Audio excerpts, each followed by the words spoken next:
ਸ਼ਹੀਨ ਸ਼ਾਹ ਅਫਰੀਦੀ ਜਿਹੜੇ ਕਿ ਹੁਣ ਪਾਕਿਸਤਾਨ ਕ੍ਰਿਕਟ ਟੀਮ ਦੇ ਕੈਪਟਨ ਵਾ, ਉਹਨਾਂ ਦੀ ਇਹ ਪਹਿਲੀ T20 ਮੈਚ ਦੀ ਸੀਰੀਜ਼ ਹੋਣੀ ਆ।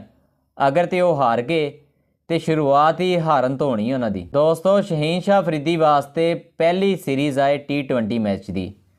ਸ਼ਹੀਨ ਸ਼ਾਹ ਅਫਰੀਦੀ ਵਾਸਤੇ ਬਹੁਤ ਬੈਡ ਲੱਕ ਹੋਏਗਾ, ਕਿਉਂਕਿ ਸ਼ਹੀਨ ਸ਼ਾਹ ਅਫਰੀਦੀ ਨੂੰ ਇਹ ਸੀਰੀਜ਼ ਹਮੇਸ਼ਾ ਯਾਦ ਰਹੇਗੀ ਅਗਰ ਇਹ ਸੀਰੀਜ਼ ਸ਼ਹੀਨ ਸ਼ਾਹ ਅਫਰੀਦੀ ਹਾਰ ਗਏ। ਦੋਸਤੋ, ਦੂਸਰੇ T20 ਮੈਚ ਦੇ ਵਿੱਚ ਨਿਊਜ਼ੀਲੈਂਡ ਦੀ ਟੀਮ ਨੇ 194 ਸਕੋਰ ਬਣਾਏ ਸੀ। ਨਿਊਜ਼ੀਲੈਂਡ ਦੇ 8 ਖਿਡਾਰੀ ਆਊਟ ਹੋਏ ਸੀ। ਜਵਾਬ ਦੇ ਵਿੱਚ ਪਾਕਿਸਤਾਨ ਕ੍ਰਿਕਟ ਟੀਮ ਨੇ ਜਦੋਂ ਆਪਣੀ ਬੈਟਿੰਗ ਦਾ ਆਗਾਜ਼ ਕੀਤਾ ਨਾ, ਤੇ ਪਾਕਿਸਤਾਨ ਕ੍ਰਿਕਟ ਟੀਮ ਦਾ ਨੌਜਵਾਨ ਬੱਲੇਬਾਜ਼ ਸਾਇਮ ਅਯੂਬ, ਜਿਨੇ ਪਹਿਲੇ T20 ਮੈਚ ਦੇ ਵਿੱਚ ਬਹੁਤ ਅੱਛਾ ਪਰਫਾਰਮ ਕੀਤਾ ਸੀ, ਲੇਕਿਨ ਸਾਇਮ ਅਯੂਬ ਦੂਸਰੇ T20 ਮੈਚ ਦੇ ਵਿੱਚ ਕੋਈ ਖਾਸ ਪਰਫਾਰਮ ਨਹੀਂ ਕਰ ਪਾਏ।